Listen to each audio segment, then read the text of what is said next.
मन से श्रद्धांजलि करना चाहता हूं ऐसे जिन लोगों ने संघर्ष करते करते अपनी जान दी, आप सबकी भलाई के लिए अपना सब कुछ लुटा दिया, और उनकी कुर्बानियों का ही परिणाम है कि आज हम यहां पर खड़े हैं। और मैं आप सबको आश्वस्त करना चाहता हूं उत्तर प्रदेश की सरकार की तरफ से, उत्तर प्रदेश के श्रद्धेय मुख्यमंत्री योगी आदित्यनाथ जी की तरफ से, पूरे मंत्रिमंडल की तरफ से मैं आप लोगों को आश्वस्त करना चाहता हूं। आपने बहुत संघर्ष किया है और हमारी सरकार उसको स्वीकार करती है और हद हो गई है। मैं वही बात आपके बीच में फिर दोहराना चाहता हूं जो बात आज से ठीक 6 महीना पहले हमने माननीय प्रदेश अध्यक्ष जी से चर्चा के दौरान की। अब वो समय बीत गया है, आपने बहुत संघर्ष किया है, अब सिर्फ और सिर्फ परिणाम आना बाकी है। और मैं समझता हूं कि उसकी शुरुआत भी हो गई, शुरुआत हो गई है, ठीक से हुई, और आने वाले समय में बहुत जल्द आप सबकी भावनाएं सिरोधार होने जा रही है, आपका संघर्ष सार्थक होने जा रहा है, आपकी मेहनत चरितार्थ होने जा रही है, और आप सब लोगों को आने वाले समय में निश्चित तौर पर बहुत बड़ी खुशखबरी मिलने वाली है। सरकार की एक मर्यादा होती है, कैबिनेट की भी एक मर्यादा होती है। हम लोग जब शपथ लेते हैं तो सरकार के कामकाज की गोपनीयता बनी रहे, इस बात की शपथ हम लोगों को कराई जाती है। तो उसकी एक मर्यादा है, बहुत कुछ नहीं कह सकते, थोड़ा उसके लिए समय का इंतजार करना पड़ेगा, लेकिन हम इतना जरूर कहना चाहते हैं कि आपकी मांग जायज है, यह सरकार स्वीकार करती है। आपका संघर्ष जायज था और है, इसको भी हमारी सरकार स्वीकार करती है। और बहुत हो गया, इस बात का हम पश्चाताप भी करते हैं। अब आगे हम सब लोग उत्तर प्रदेश के ही रहने वाले हैं, हमारे परिवार के हम सब लोग एक दूसरे के परिवार के साथी, परिवार के सदस्य, हम सब लोग भाई भाई, ऐसे बेसहारा आपको नहीं छोड़ा जा सकता।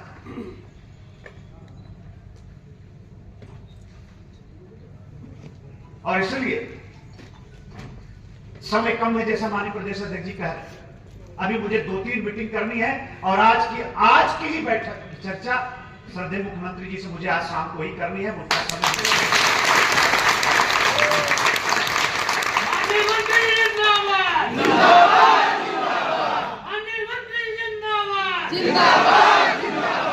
शाम को 6 बजे मेरे विभाग की एक समीक्षा बैठक है श्रद्धेय मुख्यमंत्री जी के साथ। आप श्रम और सेवा योजन सुनते हैं, लेकिन मेरे पास एक और विभाग है, समन्वय विभाग, जो हमारे अन्नदाता किसान हैं उनकी आमदनी कैसे बढ़े, हमारा अन्नदाता किसान आत्मनिर्भर कैसे हो, उनकी लागत कैसे कम हो, देश और दुनिया की बाजारों के साथ हमारे किसानों की उपज को कैसे जोड़ा जाए, तकनीकी के साथ कैसे हमारे किसानों को जोड़ा जाए, इन तमाम विषयों पर हमारा समन्वय विभाग काम करता है। आज उसकी समीक्षा बैठक श्रद्धेय मुख्यमंत्री जी ने 6 बजे शाम को बुलाई है, तो अच्छा अवसर भी है, इसी बहाने मैं आप सब लोगों की भी बात करूंगा, आपकी बेटी की भी बात करूंगा, और मैं करता रहता हूं, अध्यक्ष जी जानते हैं, और श्रद्धेय मुख्यमंत्री जी भी कभी कभी परेशान हो जाते हैं, मैं इतनी बात करता हूं। हमारी कोई भी ऐसी मुलाकात नहीं हुई होगी, आप जानते हैं हमेशा मुलाकात है, लेकिन 75% भेंट में मैं शिक्षा मित्र भाइयों के बारे में, बहनों के बारे में मैं जरूर चर्चा तो आप सबको, फिर उसके बाद हम लोगों को आज ही बिहार जाना है, वहां चुनाव है, आप सब लोग जानते हैं, पार्टी के आदेश होते हैं, संगठन के आदेश होते हैं, उसका पालन करना हम लोगों की नैतिक जिम्मेदारी। तो आज ही फिर मीटिंग के बाद हमें बिहार भी जाना है। अभी उससे पहले तमाम मीटिंगें लगी हुई। मैं उम्मीद करता हूं कि आगे बहुत जल्द हम सब लोग इसी तरीके से मिलेंगे। और कोई जरूरी नहीं है, हमसे जब माननीय प्रदेश अध्यक्ष जी ने कहा, अमरिंदर भाई ने, तो मैंने कहा कि सचिवालय के अंदर बैठते हैं। पहले हमने मीटिंग तय की, बगल में बापू भवन है, वहां का एक सभागार है। फिर बाद में मेरे मन में आया ये तिलक हाट बहुत ऐतिहासिक है, ये सभागार मामूली सभागार नहीं।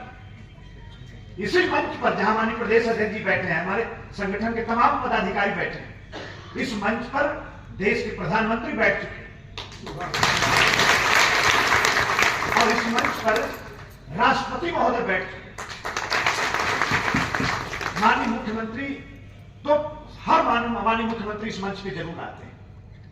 पूरा मंत्रिमंडल यहां बैठता है, गंभीर विषयों पर यहां चर्चा होती है। तो हम लोग तो ऊपर वाले को मानने वाले लोग हैं, स्थान समय का बहुत महत्व होता है। और इस स्थान पर बैठकर संगठन ने जो इतनी लंबी लड़ाई लड़ी और इतनी बड़ी जो आप सब लोगों की भावना है वो फलीभूत हो सके, मैंने सोचा कि तिलक सभागार हाल में हम लोग बैठते हैं, चर्चा करते हैं। हो सकता है कुछ स्थान का भी आशीर्वाद मिल जाए जल्दी से। तो इसलिए हम लोग आज यहाँ पर बैठे हैं। आज सच में मेरे पास समय बहुत कम है, बहुत मन था, बहुत बात। हमारे गिरिजन जनपद के लोग भी पीछे बैठे हैं, हमारे कर्मभूमि के माननीय प्रदेश अध्यक्ष जी हैं और भी तमाम साथी कर बैठे। पूरे उत्तर प्रदेश के आप सब हमारे गुरजन आए हैं, इससे बड़ा सौभाग्य क्या हो सकता। अध्यक्ष जी कह रहे थे कि भगवान से भी बड़ा स्थान है और गुरुओं का तो ऐसा सम्मान मैं समझता हूं कि हमारे गिरिजन जनपद वाले, बनारस वाले जानते हैं। हमारी बहनों की शादी होती है तो पति का नाम अपने हाथ पर लिखा है और मेरे हाथ पर देखेंगे तो मेरे गुरु का नाम है।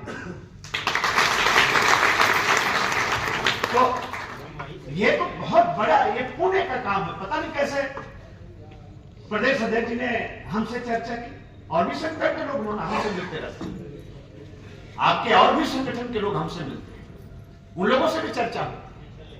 लेकिन किसी न किसी बहाने अगर गुरुओं की सेवा करने का अगर सौभाग्य मिल रहा है तो मैं समझता हूं कि ये ऐसे ही नहीं मिलता। ये ऊपर वाले की मेहरबानी है कि आप सब लोगों ने मुझे अपने साथ जोड़ने का ऐसा फैसला किया, अपने बीच में मुझे जोड़ने का काम किया। इस बात के लिए मैं आपके पूरे संगठन का, आप सभी लोगों का और विशेष तौर पर श्रद्धेय अध्यक्ष जी का मैं हृदय से धन्यवाद करता हूं, आभार प्रकट करता हूं। और अपनी बात को एक बार फिर दोहराते हुए कि बहुत संघर्ष आपने किया है, बहुत मेहनत आप लोगों ने किया है, चाहे कोई मौसम हो, लखनऊ की सड़कों पर संघर्ष करते हुए हमने आप लोगों को देखा है, बहुत आप लोगों ने किया है। थोड़ा सा और धैर्य रखें, निश्चित तौर पर बड़ी खुशखबरी बहुत जल्द आप लोगों को मिलने वाली है। मैं एक बार फिर उत्तर प्रदेश की राजधानी लखनऊ के सचिवालय में, मैं तिलक सभागार में आप सभी लोगों का उत्तर प्रदेश की सरकार की तरफ से, अपने श्रद्धेय मुख्यमंत्री जी की तरफ से, अपने मंत्रिमंडल के सभी साथियों की तरफ से, मंत्रिपरिषद के भी सभी सम्मानित सदस्यों की तरफ से मैं आप सबका हृदय से अभिनंदन करते हुए, मां भारती को नमन करते हुए मैं अपनी बात को रोकता हूं। आप सबका बहुत बहुत धन्यवाद। जय हिंद, जय भारत। बहुत बहुत आभार माननीय मंत्री जी।